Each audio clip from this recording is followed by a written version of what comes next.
I'm Dr. Lisa Belisle, and you are listening to or watching Radio Maine, our video podcast where we explore creativity and the human spirit. And today I have with me Ethan Pierce, who is the founder and CEO of Adaptive Reader. And he is, like myself, a fellow citizen of Maine originally, and so nice to have you back here. Thank you so much for having me on the show. We've had you on a previous iteration of Radio Maine when you came in and you were talking about being, I believe, a Mitchell Scholar. Yes, yeah. Back in the day. Back in the day, still am. Yes. Proudly. Yes. Mitchell Scholar alum. This was something that I find really interesting because I don't think that when you and I talked about where you were at that point, being a Mitchell Scholar, that I understood kind of your educational background and some of the things that you were working with or had been working with academically. And now knowing that these are some of the things that have actually moved your career path forward in an interesting way, I'd love to explore some of this stuff with you. Absolutely. You're originally from where here in Maine? So I went to high school up in Gardiner. I was a Gardiner Mitchell Scholar and was really fortunate to get a scholarship to go to college, both from the Mitchell Institute and from Harvard University. Moved down to Boston for that. For individuals, I can't believe anybody who is watching the show would not know who George Mitchell is or what a Mitchell Scholar would be. But for anybody who happens to be watching that does not know, could you tell us what that means? Yeah, absolutely. So Senator George Mitchell, really incredible public figure here within Maine nationally. He has had a multitude of roles over the years, both in Congress, at Disney, among other things, and he just brings so much to the community. And one of the things he did was start the Senator George Mitchell Institute, which provides, I believe it's now a $10,000 scholarship to one student from every high school in Maine every year. And beyond that, the Mitchell Institute just offers an incredible community of scholars going back. Gosh, I think I was a scholar 15 years ago, and there were already scholars before me. So it's just an amazing community of folks and Mainers, and a way to keep people involved in the Maine community, even if they go away for college. And so for you, as someone graduating from Gardiner High School, and obviously you have a lot of skills in your own right, but to be a Mitchell Scholar and to be encouraged that way and celebrated for the work that you put into your education, what was that like at the time? Gosh, I remember my junior and senior year of high school. It's like, how am I going to pay for college? I spent 3 to 4 hours every Sunday for 2 years applying for scholarships because I looked for these aspirational places that I dreamed of going, from Bowdoin and Colby to other institutions outside of Maine. And I was like, wow, that is more money than I have ever thought of in my life. And so, to be announced a Mitchell Scholar, to see that I was going to have that financial support, I really didn't even have a comprehension of what need-based financial aid looked like at that time. It was just such an important support and milestone for me personally. And the Mitchell Institute has been there for me in so many other ways beyond that scholarship. So super grateful. I don't want to make this entirely about being a Mitchell Scholar, because that actually is not even the most interesting thing you're doing lately. But what other ways do they support you and other people? And I think the reason I think this is important is just because we often talk about the financial difficulties of making it through higher education, particularly if you're from Maine originally. But there are other things that come into play that all contribute to academic success. It was a culture shift for me as well, to come from Maine. I was living in West Gardiner in high school, town of 3,000 people, one traffic light. And when I got to school and was around people who had, lived in multiple countries growing up and traveled around the world, and I hadn't been out of the United States, there was a culture shift there. And it was so great to have the Mitchell Institute there, these multiple touch points throughout the year. And sort of mentorship as well, people who had gone through this path before. And so not only did they provide that support, at several points I had the opportunity to get a Mitchell Fellowship in addition to the scholarship. So I studied art and art history at Harvard, and they actually helped me financially to be able to pursue a couple of summer internships to explore that for myself. Just an incredibly supportive organization. Well, thank you for indulging me a little bit on this kind of important aspect of your backstory, I guess I would say. But it is fascinating to me that when you came on our show the last time and we talked, I do not really recall there being any sort of focus on any learning challenges that you might have had in your life. So I don't recall that this was something that you put out there as something that you were working through. I was just struck by, this is an incredibly intelligent individual who is being offered an opportunity and working with that opportunity in a really successful way. So when I learned about the work that you're doing with Adaptive Reader and the origin story behind it, I was really struck by that and sort of the important things that you're doing in this next phase of your professional life. So talk to me about your background and how that's made its way into Adaptive Reader. Speaking about some of those challenges has been something that I've grappled with slowly, being willing to share, because there's such a shame factor in these things. And, you know, even especially when I got into Harvard, those are things that you try and hide, right? You don't want to be different.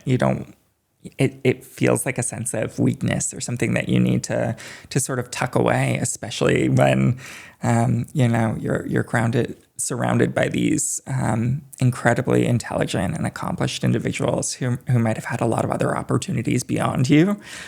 And so it's really something that even over the past few years, as I started working on Adaptive Reader and as I started grounding in this mission, and the mission of Adaptive Reader, for folks who might not know it, is we're really trying to make literature and content reading materials accessible for every learner, irrespective of those learning differences, irrespective of maybe different language backgrounds that they come from. Because I remember going through K-12 with undiagnosed dyslexia. I hadn't learned to read at the end of third grade. I failed every spelling test I ever took. Coming back to that college application season, I remember taking the SATs, and I did very well on the reading and writing section. I had kind of come to overcome some of those reading difficulties, but I got the lowest score you could get on the writing section because it was still handwritten, and I still haven't been able to overcome those spelling difficulties without the aid of a computer. It's not that I'm an inarticulate writer. It's not that I can't craft an argument. But, my brain works a little bit differently than other people's. And so I was just so grateful that so many of these institutions, Harvard included, didn't count that against me, which I didn't know at the time. And it was like such a relief to know that wasn't going to be held against me. But it's one of those things, I think, where looking back and looking at all of the things that had to happen for me to have some of the opportunities that I've had, the Mitchell Scholarship, getting into a great college, being able to afford a great college, I just feel like I was really, really lucky. And that luck really shouldn't be playing a role in the opportunities here. So how do we make sure that every student, wherever they are in that learning journey, whatever challenges they have, that it's not too late for them to be able to successfully engage with the curriculum in a way that preserves their dignity? Because even when you adjust these things, I remember being in pullouts as a kid where I was pulled out of the class and you feel different, right? And shame education is so fundamentally psychological and emotional. It's a social context. And so our mission is to make sure that you're able to stay in that class, that you're able to participate with materials that allow you to fully comprehend the material, to engage, to keep increasing your skills without feeling different.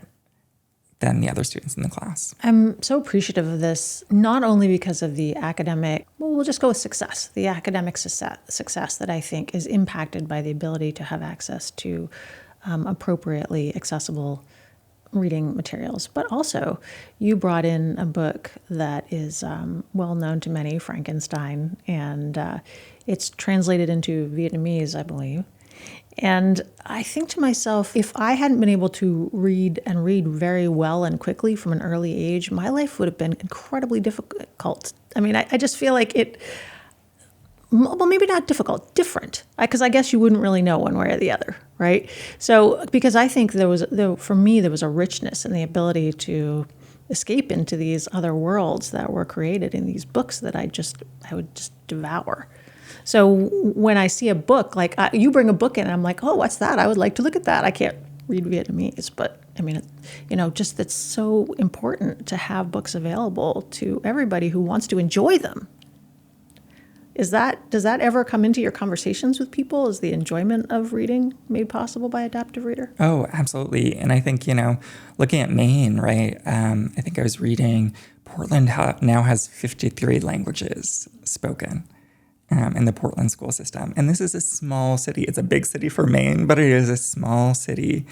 And so within any given class, you can have students who have different learning differences that make it more difficult for them to engage with grade level material, or perhaps, for whatever reason, because of interrupted education, maybe they're reading behind where their peers are reading. And then you also have students from very different backgrounds. English language learners, we like to call them emerging bilinguals, right? These students who are grappling with learning a new language, and they can be at very different points in that. And so, the idea with Adaptive Reader is that we were able to take the content that everyone in the class is trying to grapple with. I chose Frankenstein because it seems very timely, right? It's about creating a creature that takes on a life of its own, which just seems very timely in terms of the age of AI as well. But we take these books and we actually use a combination of AI and human editors to change the vocabulary and simplify the sentence structure. So we can take this book, which is written at an 11th grade reading level, and bring it down to an 8th grade reading level or 5th grade reading level without changing the meaning. We really want to preserve the author's intent, but we can allow students to engage at different reading levels, and then we also translate it into 30 different languages. So this book here is at a 6th grade level in Vietnamese. We have 90 different versions of Frankenstein that you can order right now. And I'm assuming this is like a print-on-demand type of approach that you're using? Yeah, so my career has taken some wild turns, and one of the funny ones, serendipity is a weird, funny, wonderful thing. I was in an Uber once, and the guy in the Uber with me worked at Vistaprint, and he referred me in. I like Vistaprint. Why was that on my radar? But I ended up being in product and design there. And so that was my introduction to this world of being able to use these print-on-demand vendors to create really unique things in a very cost-effective way. So we transform these books, and then we're able to print them on demand so that they're really unique and specific to that individual student. And now, actually, we're just introducing this QR code on the back where you can scan it into your phone. We have these numbers actually in the passages. It says 170 right here and 171 right here. So we break it into these little snippets, and you can type that into your phone, and it will read it aloud to you in Vietnamese with a natural human-sounding voice, because we know that so many of these students, even if they're fluent in their first language, that doesn't mean that they're reading at grade level. And often for students for whom English is their first language, right, being able to listen can be that extra support that makes it so that they can understand and build confidence in their reading skills. So would you mind repeating? So you said emerging bilingual speakers. Is that the... Yes. Which I do love, because I think it's so respectful of the fact that, first of all language is a process, but then also that there already is another language, and that you're trying to do two things at once, which I think most of us struggle with as adults. And so it's such a positive and strength-oriented way to apply words, I think. Absolutely. And there's so much research about this. The NYC public school system, which is the largest school system in the state, and also in the U.S., and also one of the most diverse. They have over 150 languages among 950,000 students.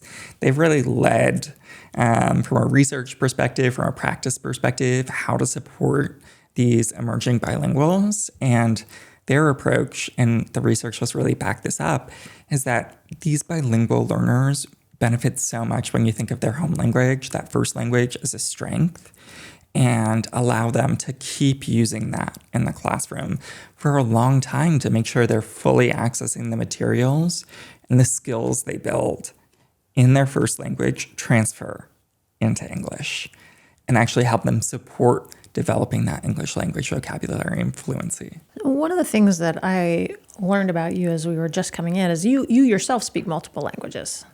Yes. So repeat again the languages that you speak. Yeah, so when I was in college, I was lucky enough to study a bunch of languages. I studied Spanish, Portuguese, German, and Dutch. I think I mentioned I studied art history and studio art as an undergrad, and my dream was to be a museum curator.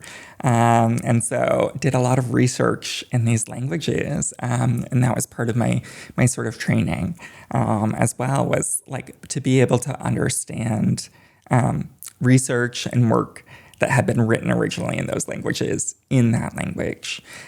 So really fell in love with languages, got very nerdy about it, but also realized that it is so hard and it is so draining. I spent 3 summers doing research and interning in Germany in German. And you try, even after all of this work to study this language, try living a day in that language. And it gave me such empathy for students who are still working on English. Their brains are working triple overtime, right?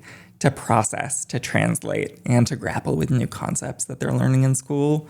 And so I have so much respect for that and so much empathy for that, because it's hard. And how do we make sure that we're supporting them? Well, and what's amazing about your languages is that you're not just talking about all of the Romance languages, for example, or all the Germanic languages. You've sampled, well, I don't even want to call it sampled, you have studied in very, very different language structures, which means that your brain has to like really be firing in a lot of different, very specific ways in order for you to be able to understand and speak and interact in those languages. It's so fun. Like, I know that there's this fear that now with AI being able to instantly translate content, that people are going to move away from learning languages.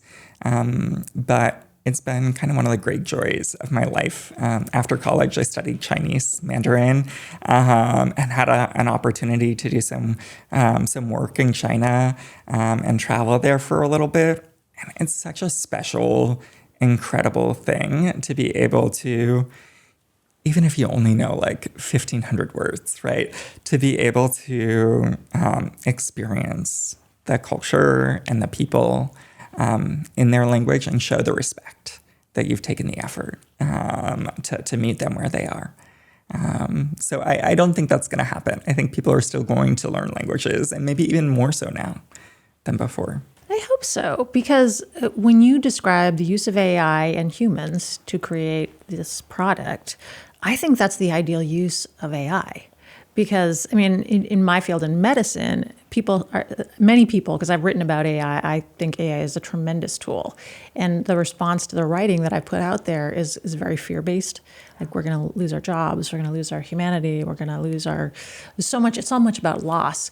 But what you're describing is exactly the highest use of what some people are calling augmented intelligence as opposed to artificial, that you're actually still incorporating people who are human to create these works of art, just different works of art. Absolutely. And I think, there's a lot of fear out there. I think we can look back historically to all of these different sort of platform shifts, the adoption of electricity, right? Industrialization, all of these times when our lives have changed really quickly and the way we work changes really quickly, and it's tough, right?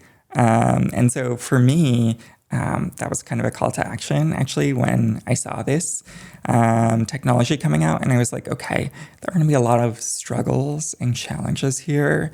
And what can I do that will use this technology?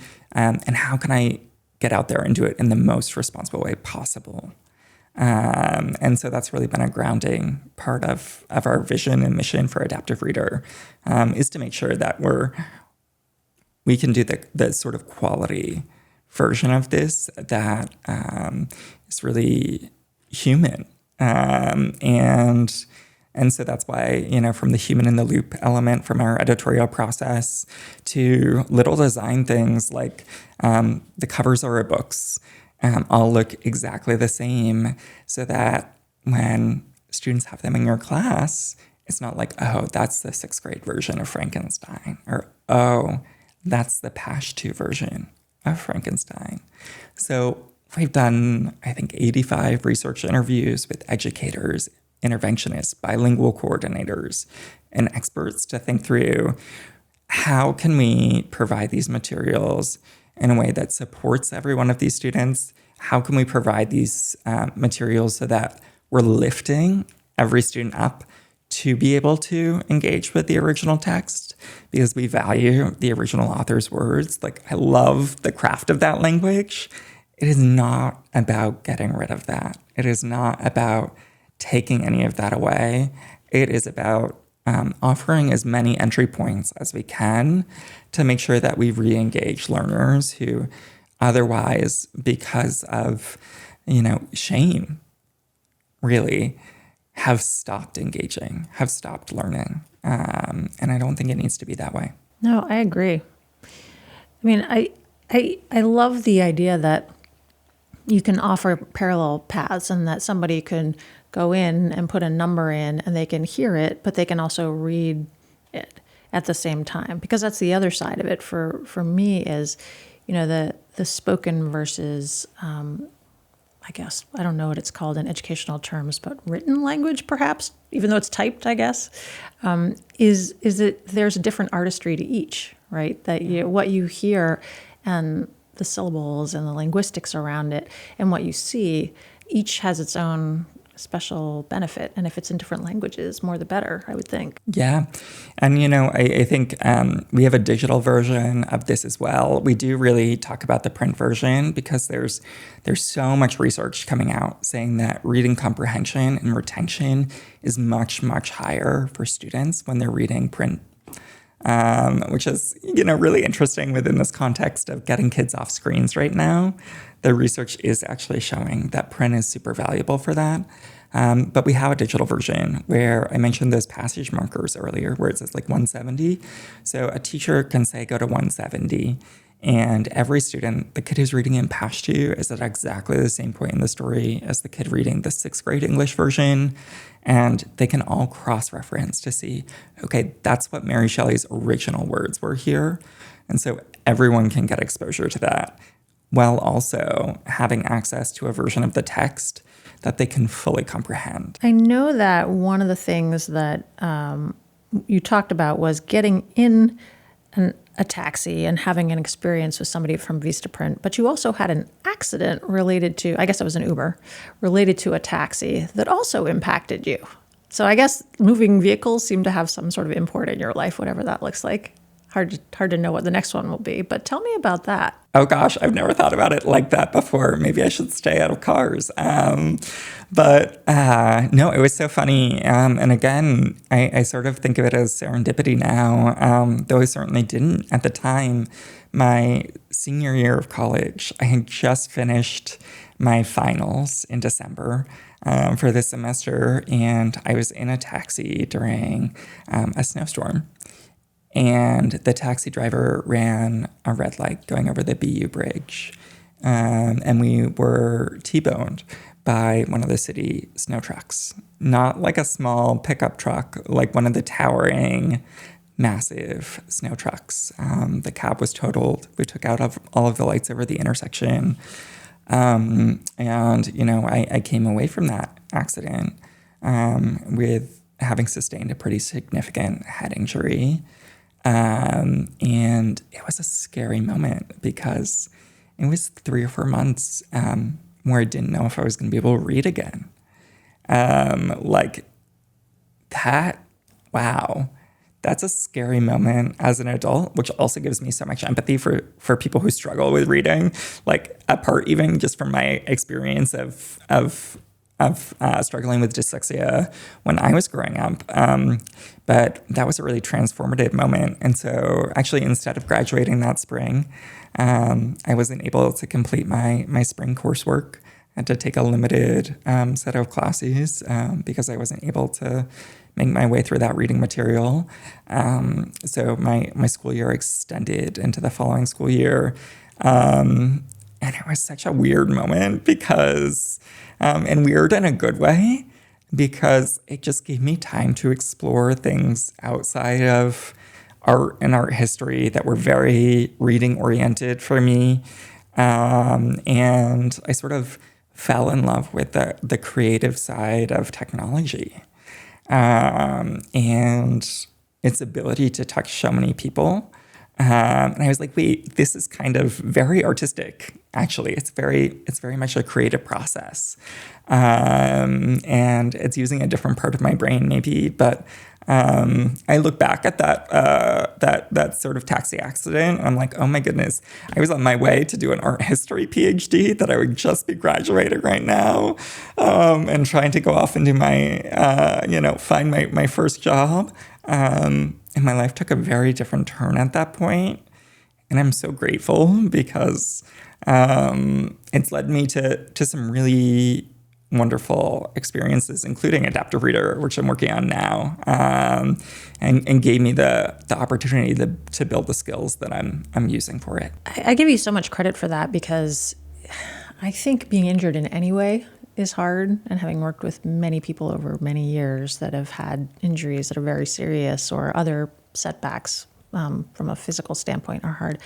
But if you are somebody who is very tuned into your intellect and your brain, to have your brain actually injured, especially during a time where I think we're just starting to understand the actual impact of that.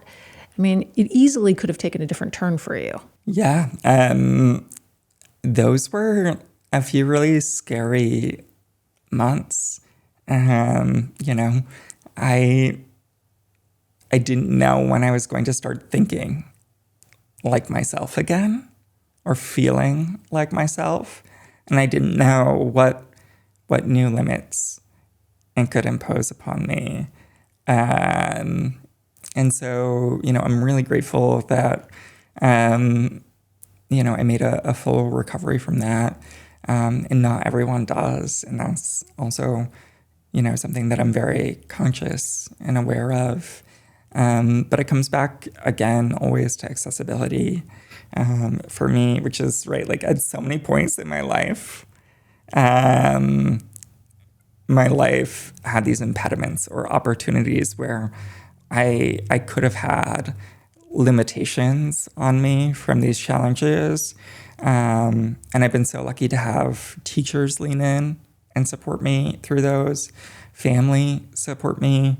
And I know that not everyone gets those things. And so trying to figure out how do we make technology work for us to make those things more affordable and accessible for everyone, because everyone should have access to quality curricular materials in their home language, irrespective of how small that language is.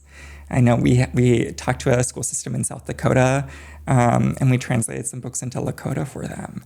And that was like such a special, interesting thing. It's like, how can technology help us not only with Spanish or Mandarin or these big common languages, but what does it look like to really change the calculus on our ability to support every language and honor every student? So there's so many ways in which I think that I can relate to what you're saying. And when you're talking about students, I often think about it from a patient perspective, and I often think about it from a health literacy perspective. And I think about the idea that, in health and well-being, we're talking about people's bodies and their own ability to access information that will enable them to engage in health behaviors. And yet, what do? We're like, here, take this piece of paper that's usually written in English, although we're getting much better. We are getting so much better than we ever once were, but usually written in English. And even if it's at a 6th grade level, what if you can't read it all? What if you don't interact with information in the way that maybe other people do? Then essentially we've just taken away your agency. We have taken away your ability to actually have information that enables you to be as well as you could be. So I think that what you're describing from an educational standpoint has direct ramifications in the larger wellness of humans. And that's why I also agree with you that whatever tools we have, technology, whatever it is, technology humans, like how do we make those interface well so that we can actually benefit people and give them more access to what they need in order to live fully? 1,000%. And this is where, it's always a yes and for me. Like, yes, these technological shifts are scary and they're challenging, and there's a lot of work to do to make sure that we're implementing it in a way that is safe and makes sense for everyone. And also at the same time, there's so much capacity to use this technology, as imperfect as it may be, with what it's really good at right now. And what it's really good at right now is actually helping to transform language into something that is framed a slightly different way, with different words, so that everyone can engage with it. And that's like a really exciting and powerful thing. So how do we make sure that we're not letting our fears get in the way from putting the time and energy in to thoughtfully and responsibly and with that human in the loop get materials out there to make really critical content accessible for everyone? One of the things that, as we're talking, I'm just struck by is my ongoing appreciation for the creativity and artistry of education. And, I went back after many years and finished a second doctorate, and this one was in leadership studies. And I hung out with a lot of educators, and they were amazing. And I loved what they were doing with universal design, and they were talking about digital literacy, and they were doing so many things that I was thinking, wow, we should be bringing this into medicine. This would be so fantastic. And I'm wondering what your experience has been as you've been interfacing with the educational system, because I don't want to presume that yours has been exactly the same, but I just think there's such value in having people whose expertise is around how do we learn. Yeah, I definitely agree. And I think educators it's the hardest job. It is so the hardest job. It's funny, I spoke about that sort of, that time where my school life was a little bit atypical, where I wasn't on the 4-year track. I actually took some of that time and went back to my old high school as a substitute teacher for a little bit. And wow, it is the hardest thing in the world to have 30 direct reports there, and you're trying to meet all of them. And I have so much respect for teachers who are trying to not only make it through that day, but also to put the extra in to make it better and to innovate and incorporate things. And so I think it's a special thing, and it's a great thing to be doing these sort of innovative things. one thing that I'll sort of caveat there, though, with the sort of promise of digital and innovation, is that I think we're running a risk right now with all of the talk about hyper individualized one-on-one AI tutors and all of these things. There's a lot of chatter among technologists about technology taking the place of some of the roles a traditional teacher would have. And that's where, for us, I always ground this in education is fundamentally social. It fundamentally doesn't happen one-on-one with a computer. It is something that happens within the social context of a classroom. And a teacher is so much more than just regurgitating a set of curricular information. It is about emotionally creating the place for every one of those students to be able to engage in a way that preserves their dignity, builds their self-esteem, and allows them to develop skills that are often soft skills within the classroom.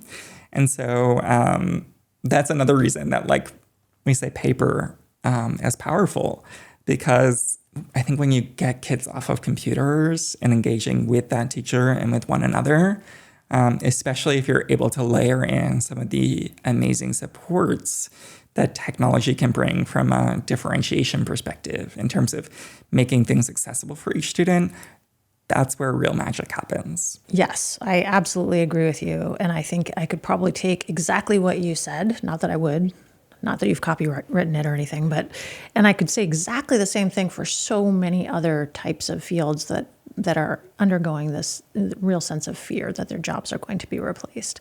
And in particular, again, mine is just healthcare. So, I think that the doctors and the nurse practitioners and the physician assistants and the nurses, everybody who's thinking to themselves, oh my gosh, this technology is going to take my job.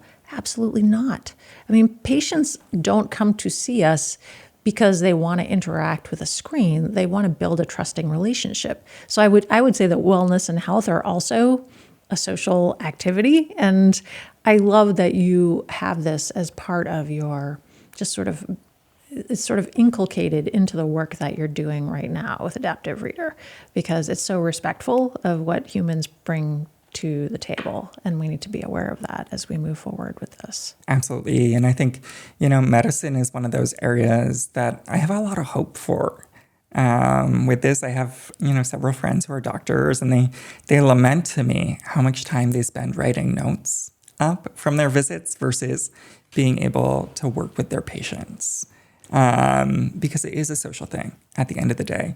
It's helping people to come to terms with, to understand what health challenge they might be facing, and then to walk through what it means to not only diagnose that, but to walk the path of learning to live your healthiest life. And so that's a really exciting area from my perspective for AI, which is hey, wait, can we actually make medicine more human with this? Can it take some of those rote tasks like note-taking and maybe not fully automate them, but make it take less time for the doctor so they can spend more time with their patients? Absolutely agree. And I'm also thinking, when you are providing your books to people in the classroom, these are potentially future healthcare practitioners, right? At all different levels. So if you are bringing these books to someone who maybe is an emerging bilingual speaker, but maybe wasn't thinking of going to medical school because maybe they weren't feeling like they had role models, or they didn't feel like they could be successful, or whatever it is. But you're like, no, here, use this tool, you'll be successful. And then the next thing will happen, and then you could be successful in that. And then maybe we'll get more people in medicine that are representing a much larger field of individuals. So you're maybe indirectly contributing to the potential for more great healthcare practitioners of various sorts through your work. I hope so. And, I think for those students who maybe are struggling, right? What happens, and again, this is where I always come back to sort of shame and dignity, right? There's often this this thing that happens when you're not succeeding in school, when you're struggling with reading or writing or spelling, where you internalize this idea that you're not smart, that you're not intelligent, that, you're different from those other kids. And therefore, you make the decision, protective decision, that you're going to decide that education is not important, that you are going to push that away because of the shame that you feel when you try to engage. And I can sort of speak from my experience that, the level I was reading at, the level that I was spelling at, continue to spell at, please, anyone who's read one of my emails, I'm sorry. There are spelling mistakes that sneak in there, and what a wonderful thing for AI to be able to fix those for me. But it is not a sign of my intelligence. I bring other things to the table, and it is just a reflection of the opportunities that I have had to improve those skills. And so that's where, for every student, and that's the dream here, is to make sure that there's an on-ramp back into engaging where they can say, oh, wow, I could read this. I read this. And to see what it looks like to take those next steps. Well, Ethan, I feel like you and I probably have more conversations in store for us in the future, whatever your next chapter is, or the chapter after that, or even just catching me up on how things are going with Adaptive Reader. But I really appreciate your coming in and keeping me in the loop as to what Ethan Pierce has been doing over the last few years, because I've enjoyed our conversation. I think you're doing great work. So have I. Thank you so much for having me on the show. It's been a pleasure. Thank you. I'm Dr. Lisa Belisle, and you have been listening to or watching Radio Maine, our video podcast where we explore and celebrate creativity and the human spirit. We are sponsored by the Portland Art Gallery in Portland, Maine. Today we've been speaking with Ethan Pierce, who is the founder and CEO of Adaptive Reader. I do encourage you to learn more about Adaptive Reader. It's easy to find online. I certainly did. I think this holds great hope for the future, and I'm really pleased to have been able to spend time with Ethan today, learning more about his work. Thanks again. Thank you.